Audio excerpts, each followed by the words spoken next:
राधे राधे। हरे कृष्णा। आइए आज के अध्याय को शुरू करते हैं। आज का अध्याय बहुत ही महत्वपूर्ण है क्योंकि आज के अध्याय में आप सुनेंगे 84 कोस ब्रिजधाम की बड़ी ही पवित्र कथा। इस कथा को सुनने मात्र से आप सभी भक्तों को 84 कोस ब्रिजधाम की परिक्रमा का पूर्ण फल प्राप्त होगा। तो आइए पुरुषोत्तम भगवान के चरणों का ध्यान करते हैं और अधिक मास मातम में 16 की कथा को सुनते हैं। श्री नारायण भगवान बोले, हे महाप्राज्ञ नारद, वाल्मीकि ऋषि ने जो परम अद्भुत चरित्र दृढ़ धनवा राजा से कहा, उस चरित्र को मैं कहता हूँ, तुम सुनो। वाल्मीकि ऋषि बोले, हे दृढ़ ध्वन, हे महाराज, हमारे वचन को सुनिए। गरुड़ जी ने केशव भगवान की आज्ञा से इस प्रकार ब्राह्मण श्रेष्ठ से कहा। गरुड़ जी बोले, हे द्विश्रेष्ठ, तुमको 7 जन्म तक पुत्र का सुख नहीं। यह जो वचन हरि भगवान ने कहा है, सो तुम इसको वैसा ही है। प्रभु कृपा से स्वामी की आज्ञा पाकर मैं तुमको पुत्र दूंगा।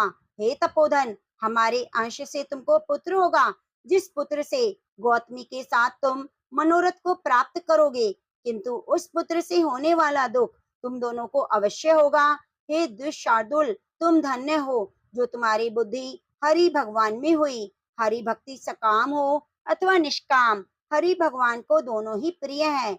मनुष्य का शरीर जल की बुदबुद के समान क्षण में नाश होने वाला है। उस शरीर को प्राप्त कर जो हृदय में हरि के चरणों का चितवन करता है, वे धन्य है। इस अत्यंत दुस्तर संसार से तारने वाले हरि भगवान के अलावा दूसरा और कोई नहीं। यह हरि भगवान की ही कृपा से मैंने तुमको पुत्र दिया है। मन में श्री हरि को धारण कर सुख पूर्वक विचारों और उदासीन भाव से संसार के सुखों को भोगो। वाल्मीकि ऋषि बोले, गौतमी और सुदेव दोनों स्त्री पुरुषों के देखते देखते उत्तम वर को देकर उसी समय गरुड़ पर सवार होकर भगवान हरि बैकुंठ को चले गए। सुदेव शर्मा भी स्त्री के साथ अपने मन के अनुसार पुत्र रूप वर को पाकर अपने घर को आया। उत्तम गृहस्थ आश्रम के सुख भोगने लगा। कुछ समय बीतने के बाद गौतमी को गर्भ रहा और 10वां महीना प्राप्त होने पर गर्भ पूर्ण हुआ। प्रसूति काल आने पर गौतमी ने उत्तम पुत्र पैदा किया और पुत्र के होने पर सुदेव शर्मा बहुत प्रसन्न हुए। श्रेष्ठ ब्राह्मणों को बुलाकर जात कर्म संस्कार किया। अच्छी तरह स्नान कर ब्राह्मण श्रेष्ठ सुदेव शर्मा ने उन ब्राह्मणों को बहुत दान दिया। ब्राह्मण और स्वजनों के साथ बुद्धिमान सुदेव शर्मा ने नामकरण संस्कार किया। कृपालु गरुड़ जी ने प्रेम से यह पुत्र हुआ था। श्रितकालीन चंद्रमा के समान उदय को प्राप्त तेजस्वी, ये शुक के सदृश है, इसलिए मेरा यह पुत्र शुकदेव नाम वाला होगा। माता के मन को आनंद देने वाला वह पुत्र पिता के मनोरथ के साथ साथ शुक्ल पक्ष के चंद्रमा के समान बढ़ने लगा। पिता ने हर्ष के साथ उपनयन संस्कार कर गायत्री मंत्र का उपदेश किया। बाद में वह बालक वेदारंभ संस्कार को प्राप्त कर ब्रह्मचर्य व्रत में स्थित हुआ। उस ब्रह्मचर्य के तेज से युक्त बालक साक्षात दूसरे सूर्य के समान शोभित हुआ। बुद्धि सागर उस बालक ने वेद का अध्ययन प्रारंभ किया। उस गुरु वत्सल बालक ने सद्बुद्धि से अपने गुरु को प्रसन्न किया। गुरु के एक बार कहने मात्र से समस्त विद्या को प्राप्त किया। वाल्मीकि ऋषि बोले, एक समय कोटि सूर्य के समान प्रभाव वाले देवल ऋषि आए। उनको देखकर हर्ष से सुदेव शर्मा ने दंडवत प्रणाम किया। अर्घ पाद आदि से विधि पूर्वक उन देवल मुनि की पूजा की। महात्मा देवल के लिए आसन दिया। अति तेजस्वी देव दर्शन देवल ऋषि उस आसन पर बैठ गए।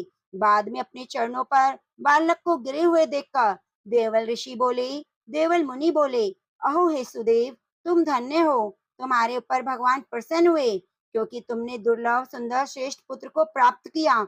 ऐसा विनीत बुद्धिमान, बोलने में चतुर, वेद पाठी, शीलवान पुत्र कहीं भी किसी के यहाँ देखा नहीं गया। हे पुत्र, यहाँ आओ। तुम्हारे हाथ में एक कौतुक क्या देखता हूँ।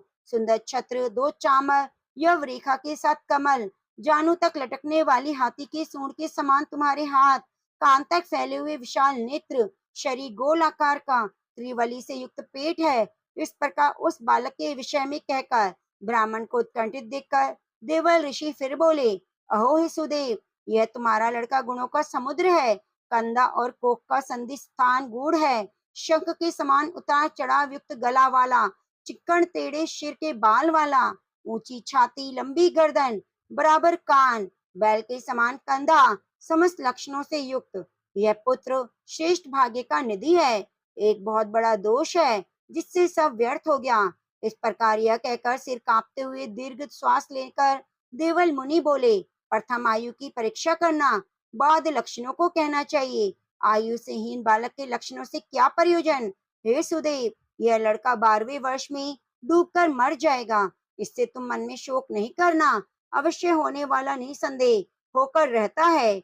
मरणासन को औषध देने के समान उसकी कोई प्रतिक्रिया नहीं। वाल्मीकि मुनि बोले। देवल मुनि इस प्रकार कहकर ब्रह्मलोक को चले गए। गौतमी के साथ सुदेव ब्राह्मण पृथ्वी पर गिर गया। पृथ्वी पर पड़ा हुआ देवल ऋषि के कहे वचनों को स्मरण कर चिरकाल तक विलाप करने लगा।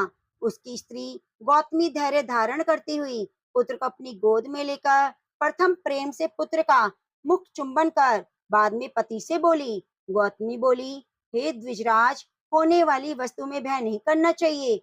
जो नहीं होने वाला है वे कभी नहीं होगा, जो होगा वे होकर रहेगा। क्या राजा नल, रामचंद्र, युधिष्ठिर दुख को प्राप्त नहीं हुए?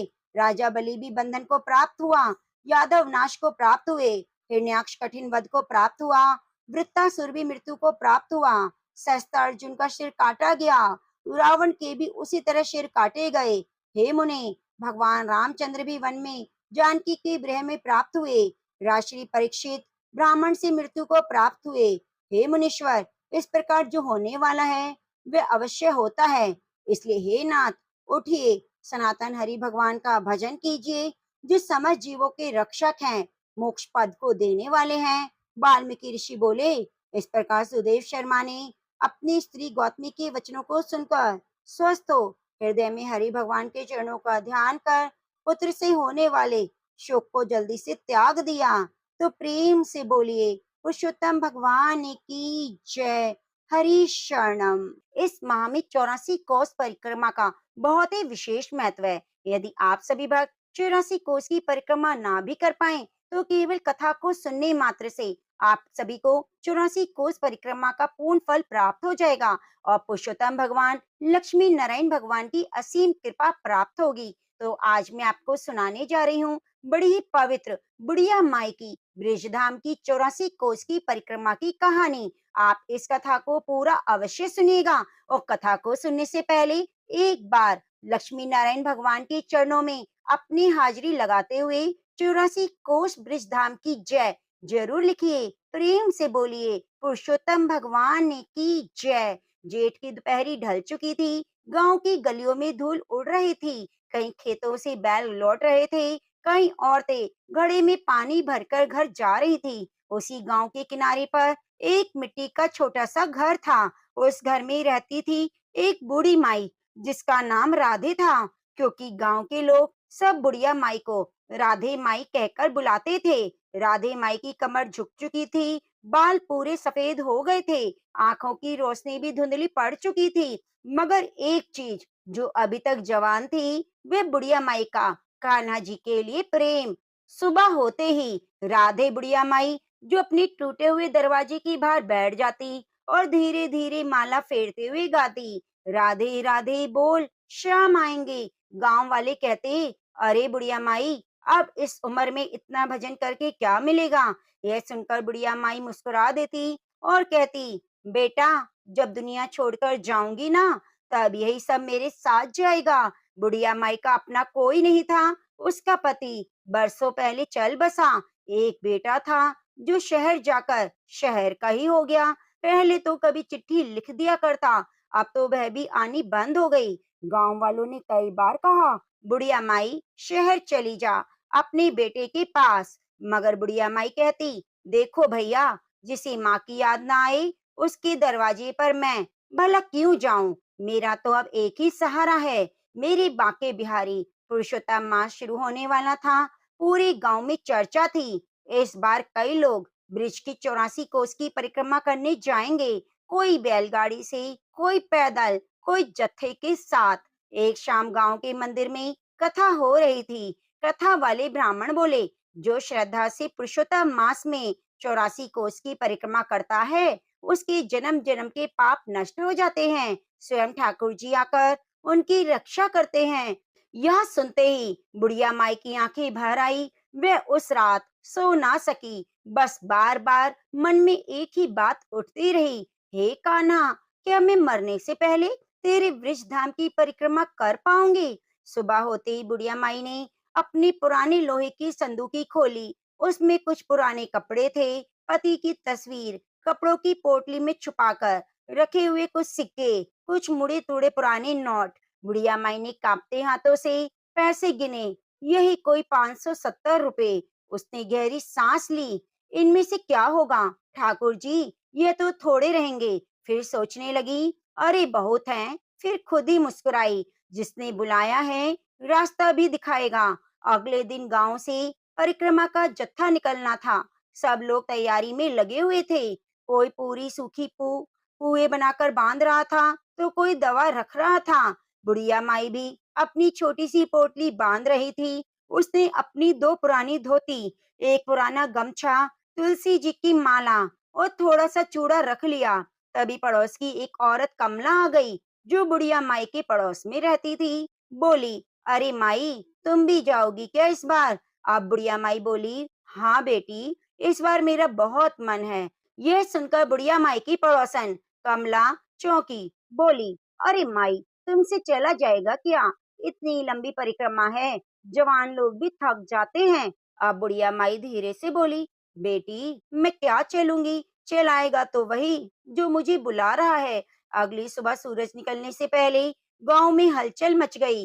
राधे राधे के जयकारे गूंजने लगे। जत्था रवाना होने लगा। सबके बीच सबसे पीछे धीरे धीरे लाठी टेकती हुई राधे माई भी चल रही थी। गांव वाले उसे देखकर हैरान हो रहे थे। तभी एक बूढ़ा बोला, माई, वापिस लौट जाओ, रास्ता कठिन है। लेकिन माई की आंखों में तो अजीब चमक थी। वह बोली, अरे भैया, अब तो बुलावा आ गया है, मैं जाऊंगी जरूर। इतना कहकर वो चल पड़ी। कई दिन का सफर था।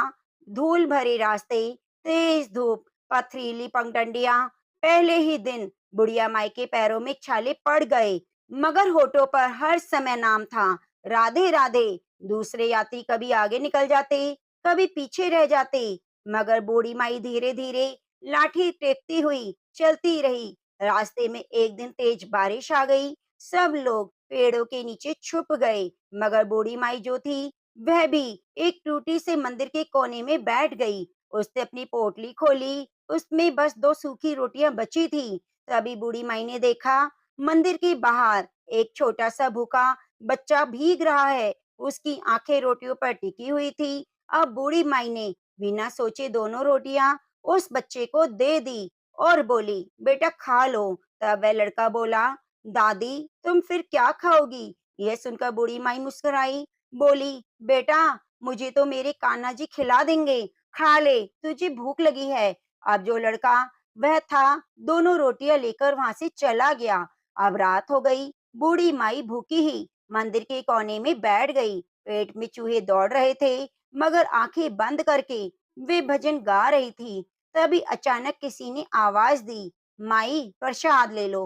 बुढ़िया माई ने आंखें खोली। सामने एक सांवला सा ग्वाला लड़का खड़ा था। हाथ में पत्तल थी, जिसमें गरम खिचड़ी और गुड़ रखा था। बुढ़िया माई की आंखें आश्चर्य से फैल गई। बोली, बेटा तू कौन? अब वह लड़का मुस्कुराया। बोला, माई, ब्रज में कोई भूखा नहीं सोता। बुढ़िया माई ने कांपते हाथों से प्रसाद ले लिया। जब उसने दो कौर खाए और ऊपर देखा, तो कोई नहीं था। बारिश अभी भी हो रही थी। बुढ़िया माई की आंखों से आंसू बह निकले और कहने लगी, कान्हा, तू था क्या रे? उस रात वह बूढ़ी माई बहुत रोई और ऐसे ही दिन बीत गया। परिक्रमा आगे बढ़ी। कई लोग कीर्तन करते चल रहे थे, कोई राधे राधे के जयकारे लगा रहे थे। जत्था वृंदावन पहुंचा तो बुढ़िया माई की हालत बहुत कमजोर हो चुकी थी। पैरों से खून निकल रहा था। मगर जैसे ही उसने बांके बिहारी के मंदिर की घंटियां सुनी, एक अंदर नई ताकत आ गई। भीड़ बहुत थी, लोग धक्का देकर आगे बढ़ रहे थे।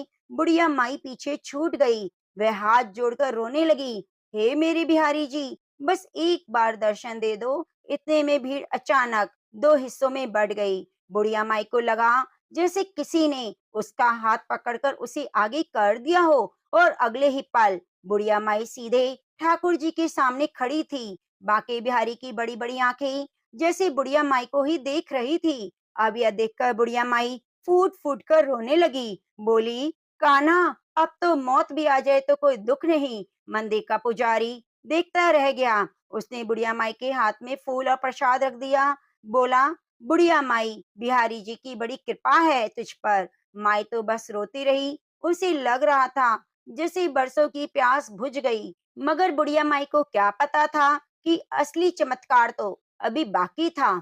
उस रात सब यात्री सो रहे थे। बुढ़िया माई मंदिर के बाहर एक अजीब सा सपना देखती है। सपने में स्वयं श्री कृष्ण भगवान मुस्कुरा रहे थे और कह रहे थे, माई, परिक्रमा अभी पूरी नहीं हुई। कल तुम्हें मेरी सबसे प्यारी लीला भूमि में आना है। माई घबरा उठी। अब बुढ़िया माई का दिल जोर जोर से धड़कने लगा। सोचने लगी, आखिर कान्हा जी मुझे कहाँ कहाँ बुला रहे हैं। रात गहरी थी। वृंदावन की गलियों में दूर कहीं मंदिर की घंटियां बज रही थी। राधे राधे की मधुर आवाज हवा में घुल रही थी। मगर राधे बुढ़िया माई की आंखों में अब नींद नहीं थी। बार बार उन्हें वही सपना याद आ रहा था। सांवले कान्हा मुस्कुराकर कह रहे थे, माई, कल तुम्हें मेरी प्यारी लीला भूमि में आना है। सुबह होते ही जत्था फिर आगे बढ़ा। कोई गोवर्धन की बात कर रहा था, कोई बरसाने की। मगर बुढ़िया माई चुप थी। उसके मन में अजीब सी हलचल थी। धीरे धीरे बुढ़िया माई अपने कान्हा जी को याद कर रही थी। तभी थोड़ी देर बाद एक बूढ़े साधु ने सब यात्रियों को देखा। देखो, आज हम लोग राधा रानी की नगरी बरसाना जाएंगे। इतना सुनते ही बुढ़िया माई का दिल कांप उठा। बुढ़िया माई को ऐसे लगा जैसे किसी ने कहा, यही वो जगह है। बरसाना की ओर जाने वाला रास्ता आसान नहीं था। जगह जगह पत्थर, ऊंची चढ़ाई, तेज धूप। युवा लोग भी जाते, जवान भी जाते तो वे भी हाँफ उठते। लेकिन बुढ़िया माई के कदम तो रुक ही नहीं रहे थे। दर्द होने के बाद भी बुढ़िया माई के चेहरे पर चमक थी। चलते चलते धीरे धीरे गा रही थी, राधे राधे जपो चले आएंगे बिहारी। अब रास्ते में एक औरत मिली। बोली, बुढ़िया माई, तुम थकती नहीं हो क्या? बुढ़िया माई मुस्कुराई। बेटी, जब मन में राधा रानी बैठ जाए तो पैर खुद ही चलने लगते हैं। दोपहर तक सब लोग बरसाना पहुंच गए। ऊंची पहाड़ी पर राधा रानी का मंदिर चमक रहा था। सीढ़ियां इतनी थी कि जवानों की भी सांसें फूल जाए। सब लोग धीरे धीरे चल रहे थे। बुढ़िया माई ने भी लाठी संभाली। पहली सीढ़ी पर पैर रखा। मगर दो चार सीढ़ियां चढ़ते ही बुढ़िया माई का शरीर कांपने लगा। घुटनों में जान नहीं थी। पसीना बहने लगा। तभी एक आदमी बोला, अरे बूढ़ी माई, रहने दो, नीचे से ही दर्शन कर लो। मगर बूढ़ी माई की आंखों में यह सुनकर आंसू आ गए और बोली, इतनी दूर आकर बिना राधा रानी के दर्शन किए लौट जाऊं। बुढ़िया माई ने फिर से कोशिश की। फिर से पैर फिसला और बुढ़िया माई सीढ़ियों पर गिर पड़ी। लोग दौड़कर आए। किसी ने बुढ़िया माई को पानी दिया, किसी ने हवा की। बूढ़ी माई दर्द से कराह रही थी। घुटने छिल गए। भीड़ धीरे धीरे आगे बढ़ गई। सीढ़ियों के किनारे राधे बुढ़िया माई अकेली बैठी थी। वह रोने लगी, हे राधा रानी, लगता है मैं दर्शन किए बिना ही लौट जाऊंगी। तभी अचानक छोटी सी लड़की वहां आई। पीला घाघरा पहन रखा था, चेहरे पर चमक थी। बोली, दादी, रो क्यों रही हो? आंसू पोंछो। बुढ़िया माई ने आंसू पोंछे और बोली, बेटी, अब ये सीढ़ियां नहीं चढ़ी जाती मुझसे। तभी वह छोटी सी लड़की मुस्कुराई। बोली, चलो दादी, मैं तुम्हें ऊपर ले चलती हूँ। बूढ़ी माई हैरान हुई और बोली, अरे बिटिया, तू इतनी छोटी है, मुझे कैसे चढ़ाएगी? तब वह छोटी लड़की बोली, दादी, बस तुम मेरा हाथ पकड़े रहो। न जाने क्यों बुढ़िया माई ने उस छोटी सी बच्ची का हाथ पकड़ लिया और चमत्कार होने लगा। जो बुढ़िया माई दो सीढ़ी नहीं चढ़ पा रही थी, वह अब रुकने का नाम नहीं लेती। खुद ब खुद वह सीढ़ी चढ़ते चली गई। बुढ़िया माई हैरान थी। उसे लगा जैसे शरीर का सारा दर्द गायब हो गया। कुछ ही देर में वह मंदिर के द्वार तक पहुंच गई। बुढ़िया माई खुशी के कारण रोने लगी। बुढ़िया माई बोली, हे राधे रानी, तुमने मेरी पुकार सुन ली, मुझे मंदिर तक पहुंचा दिया।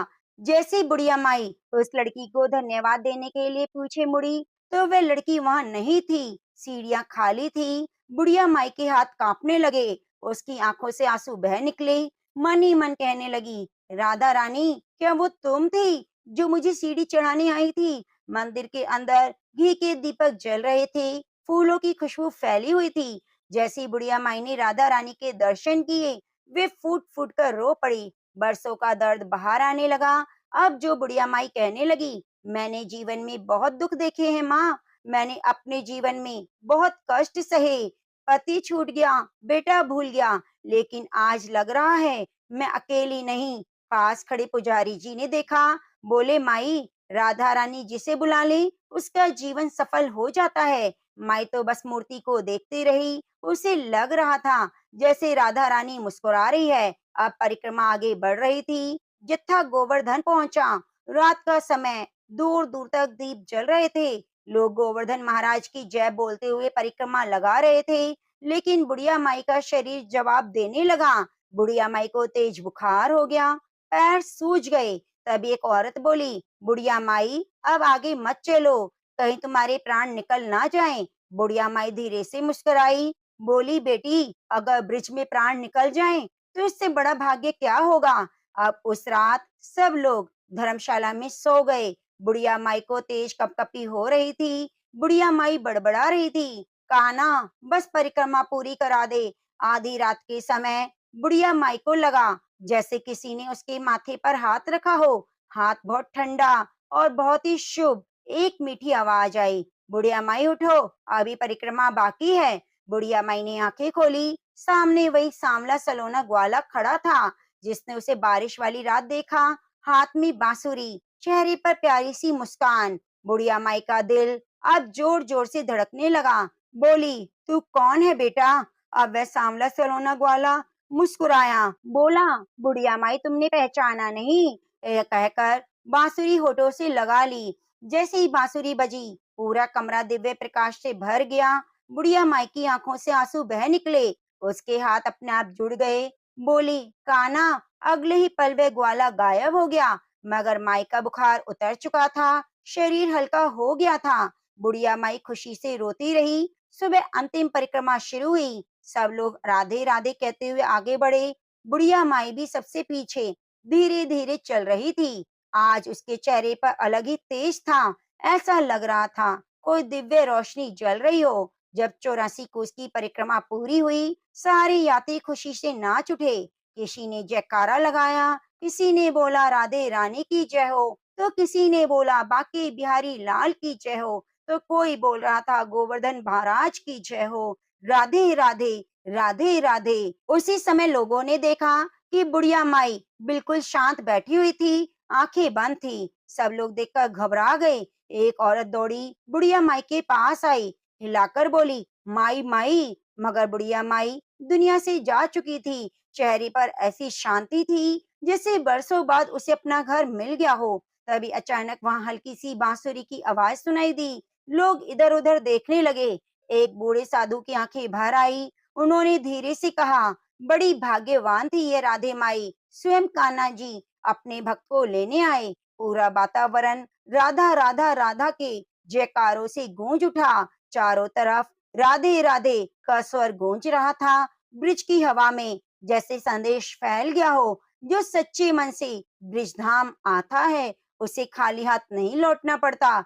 हे वृंदावन बाके बिहारी लाल, हे राधे रानी, जैसे अपने बुढ़िया माई को उसकी मनोकामना पूरी की, उसे दर्शन दिए, ऐसे ही अपने भक्तों की सभी मनोकामना को पूरी करना। इस कथा को जो भी सुने, उसे 84 कोस ब्रिज धाम की परिक्रमा का पूर्ण फल प्राप्त हो। तो प्रेम से बोलिए, पुरुषोत्तम मास की जय। प्रिय भक्तजनों, अब